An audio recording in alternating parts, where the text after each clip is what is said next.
Hello' students, আশা কৰোঁ সকলো ভালেই আছা। আজি মই তোমালোকক লাষ্ট লেচনটা পঢ়াইছিলোঁ দস্যু আংগুলিমাল আৰু গৌতম বুদ্ধ, তাৰ কুৱেশ্যন আনচাৰবোৰ কৰাই দিছোঁ। মই লিখি দিছোঁ, তোমালোকে লিখি লোৱা।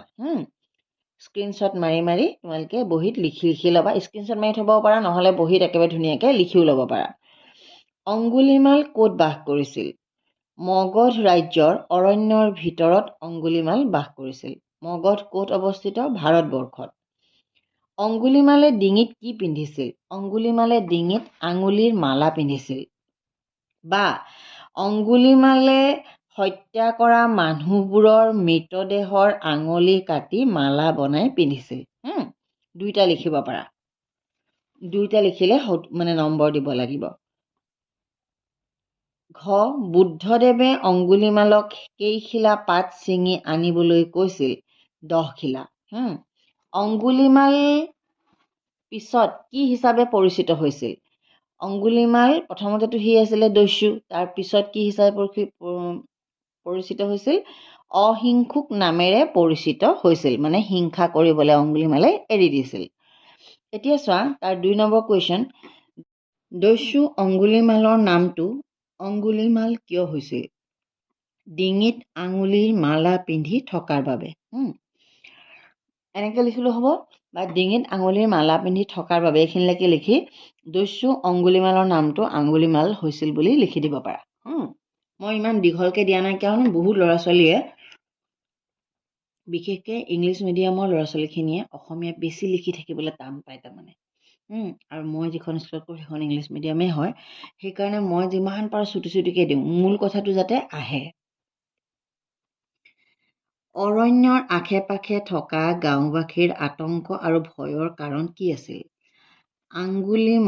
অংগুলিমালৰ হিংসা আৰু সন্ত্ৰাসেই আছিল গাঁওবাসীৰ ভয় আৰু আতংকৰ কাৰণ। মানে গাঁওবাসী কিয় আতংকিত হৈছিল?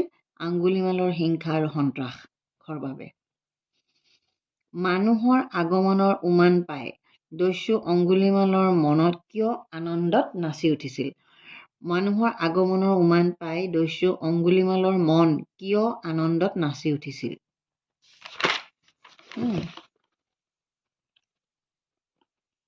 মই লিখি থৈ দিছোঁ তোমালোকৰ কাৰণে। মানে লিখি তোমালোকক দেখাই থাকিলে দেৰি হৈ যাব ন, সেইটো কাৰণে। মানুহৰ আগমনৰ উমান পাই দস্যু অংগুলিমালৰ মন আনন্দত নাচি উঠিছিল, কাৰণ আৰু এজন মাত্ৰ মানুহক হত্যা কৰি আঙুলি কাটিব পাৰিলেই তাৰ ডিঙিত থকা মালাডালত আঙুলিৰ সংখ্যা 100 হ'ব। বুজি পাইছা? কেলে সি সুখী আছিলে? এজন মাত্ৰ মানুহক মাৰি পেলাই হত্যা কৰি আঙুলি কাটি পিন্ধিব পাৰিলেই তাৰ ডিঙিত থকা আঙুলিৰ মালাডালৰ সংখ্যা 100 হ'ব। তাৰমানে আঙুলি কেইটা হ'ব তেতিয়া? 100টা হ'ব। অলৰেডি 99 বা 99জন মানুহক কাটিলেহি, বা মানুহজন হত্যা কৰি আঙুলি কাটি ডিঙিত পিন্ধিছে।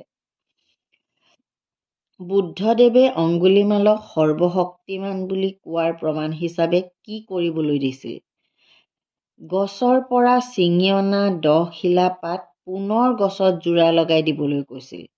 মানে সৰ্বশক্তিমানৰ প্ৰমাণ চাবলৈ হৈছে কি কৈছিলে? গছৰ পৰা ছিঙি অনা পাত 10 শিলা পুনৰ গছত জোৰা লগাই দিবলৈ কৈছিল। আংগুলিমাল কিদৰে অহিংসুক হ'ল বুজাই লিখা।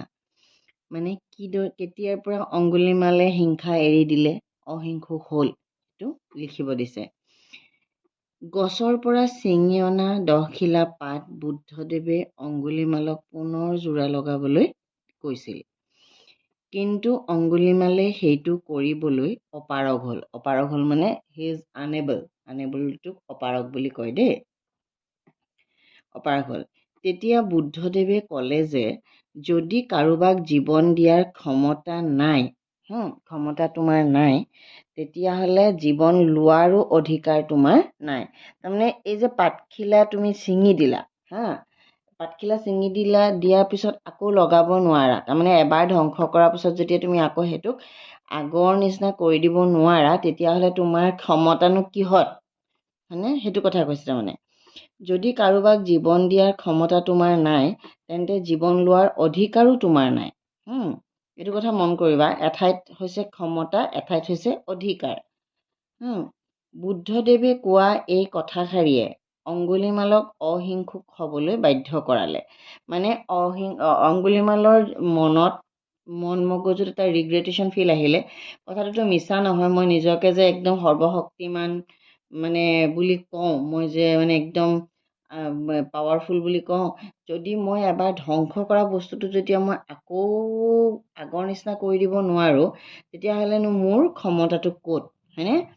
সৰ্বশক্তিমান মই নহয়, মই একদম সৰুকৈ লিখিছোঁ।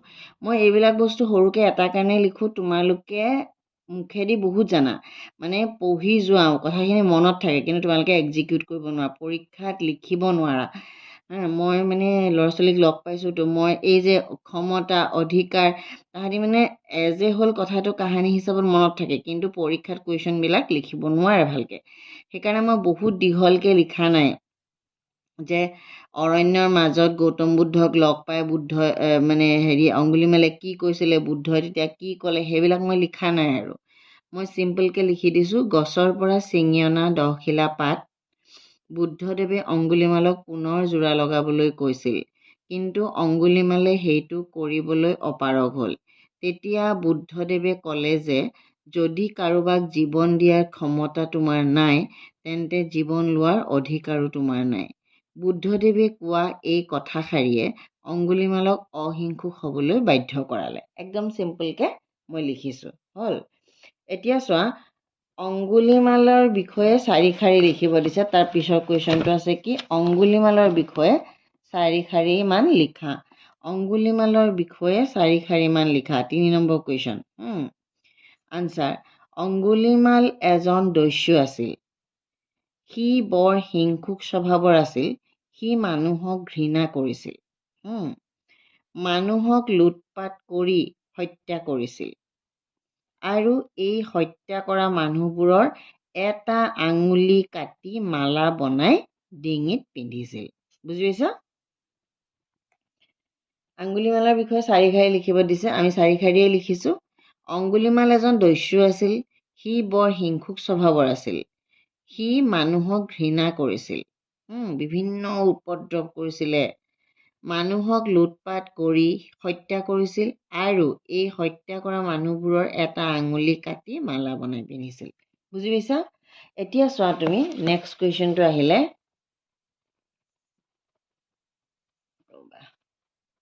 দেখা পাইছেনে? গৌতম বুদ্ধই অংগুলিমালক কিদৰে শৰণাপন্ন কৰিছিল বুজাই লিখা। মানে গৌতম বুদ্ধৰ ওচৰত অংগুলিমালে কেনেকৈ শৰণাপন্ন হৈছিল। তাৰমানে গৌতম বুদ্ধৰটো এটাই বৌদ্ধং শৰণং গোস্বামী, তেখেতে অহিংসালৈ লৈ আনে মানুহখিনিক, হয়নে? গৌতম বুদ্ধই অংগুলিমালক কিদৰে শৰণাপন্ন কৰিছিল বুজাই লিখা। এতিয়া চোৱা, অংগুলিমালে যেতিয়া গছৰ পৰা ছিঙি অনা পাতবোৰ পুনৰ যোৰা লগোৱাত অসমৰ্থ হ'ল, তেতিয়া বুদ্ধদেৱে ক'লে, যদি তোমাৰ কাৰোবাক জীৱন দিয়াৰ ক্ষমতা নাই, তেনেহ'লে কাৰোবাৰ জীৱন লোৱাৰ অধিকাৰো তোমাৰ নাই। হিংসাৰ বাট ত্যাগ কৰি অহিংসাৰ পদত আগবঢ়া। হিংসাৰ বাট ত্যাগ কৰি অহিংসাৰ পথত আগবঢ়া। প্ৰেম, দয়া, কৰোণা মানৱ জীৱনৰ প্ৰকৃত সম্পদ। মানৱ জীৱনৰ প্ৰকৃত সম্পদ প্ৰেম, দয়া আৰু কৰোণা। প্ৰেম, দয়া, কৰোণা মানৱ জীৱনৰ প্ৰকৃত সম্পদ দেই। বুদ্ধদেৱৰ এই কথাখিনিয়ে অংগুলিমালৰ মনত বহু পৰিৱৰ্তন সাধিলে আৰু গৌতম বুদ্ধৰ শৰণাপন্ন হ'ল। বুজি পাইছা? এতিয়া চোৱা, গৌতম বুদ্ধ কোন আছিল? তেওঁ অংগুলিমালক লগ পোৱাৰ উদ্দেশ্য কি আছিল? গৌতম বুদ্ধ এজন সন্ন্যাসী আছিল। অংগুলিমালক হিংসুকৰ পৰা অহিংসুকলৈ পৰিৱৰ্তন কৰাটোৱে আছিল গৌতম বুদ্ধৰ প্ৰধান উদ্দেশ্য আছিলে। অংগুলিমালক লগ কৰিছিলে কেলে? তেখেতে যে ইমান সন্ত্ৰাস চলাইছিলে, তেখেতক বুজাই বঢ়াই হিংসুকৰ পৰা অহিংসুকলৈ পৰিৱৰ্তন কৰাটোৱে আছিল গৌতম বুদ্ধৰ মূল উদ্দেশ্য। বাক্য ৰচনা কৰা, চোৱা, বাক্য ৰচনা কৰা। অৰণ্য মোৰ প্ৰিয়, হয়নে? বা যেনেকৈ লিখা, যাদৱ পায়েং ডাঙৰীয়াই বৰ সুন্দৰ অৰণ্য গঢ়ি তুলিছে, হয়নে? সেইটোও লিখিব পাৰা। যোনে যেনেকৈ অসমীয়া বাক্য শুদ্ধকৈ লিখিব পাৰা তেনেকৈ চেষ্টা কৰিবাচোন আৰু মোক কমেণ্টতো লিখিবা কোনে কোনে সুন্দৰকৈ শুদ্ধকৈ অসমীয়া বাক্য সাজিব জানা। আশে পাশে মানে আমাৰ কিনাৰত আমাৰ ছাৰাউণ্ডিংছবিলাক থকা ঠাইসমূহ পৰিষ্কাৰ কৰি ৰাখিব লাগে। হ'ল। সাধনা। জুবিন গাৰ্গে সংগীতৰ সাধনা কৰিছিল, হয়নে? সেইটোতো আমি চবেই জানো। সন্যাসী। গৌতম বুদ্ধ এজন সন্যাসী আছিল। হ'ল। সন্ত্ৰাস। দস্যু অংগুলিমালে মগধৰ অৰণ্যত সন্ত্ৰাস সৃষ্টি কৰিছিল। দেখা পাইছা? সন্ত্ৰাস। এতিয়া প্ৰায়খিনি হৈছেগৈ, হয়নে? আৰু ৰ'বা দেই, ইয়াত হৈছে বিশেষ্য। তাত বিশেষ্য পদো দিছে আৰু বিশেষণ পদো দিছে একেলগে। তোমালোকে সেইখিনি বাছি উলিয়াব কৈছে। মই বাছি দিছোঁ বিশেষ্য কোনবিলাক, বিশেষণ কোনবিলাক। বিশেষ্য হৈছে হিংসা, পিশাচ, অৰণ্য, গাঁও, প্ৰমাণ, দয়া। হ'ল। আৰু তাহাঁতৰ বিশেষণটো হৈছে হিংসা হ'লে হিংসুক, পিশাচ হ'লে পাশবিক বা পৈশাচিক। পৈশাচিকো হ'ব, পৈশাচিক আনন্দ লাভ বুলি কয় যে, পৈশাচিক দেই। আৰু আৰণ্য হ'বনে কি হ'ব মোক জনাবাচোন। আৰণ্যক নে কি হ'ব তুমি ক'বাচোন। মোৰ আৰণ্যক যেন লাগিছে, কিন্তু মই গ্ৰামাৰ এই শব্দটো নাপালোঁ। গাঁও গাঁৱলীয়া, প্ৰমাণ প্ৰামাণিক, দয়া দয়ালু। হ'ল। এইখিনি মানে কি বিশেষ্য আৰু বিশেষণ পদ। হ'ল। বিপৰীত শব্দ লিখা। হিংসা অহিংসা, দান গ্ৰহণ, দান কৰিলে আমি গ্ৰহণ কৰোঁ। আৰু কুকৰ্ম সুকৰ্ম, অসম্ভৱ সম্ভৱ, বিৰহ আনন্দ। দেখা পাইছা? এতিয়া চোৱা লিংগ পৰিৱৰ্তন কৰা। লিংগ পৰিৱৰ্তন কৰাত আমাৰ কি কি আছে?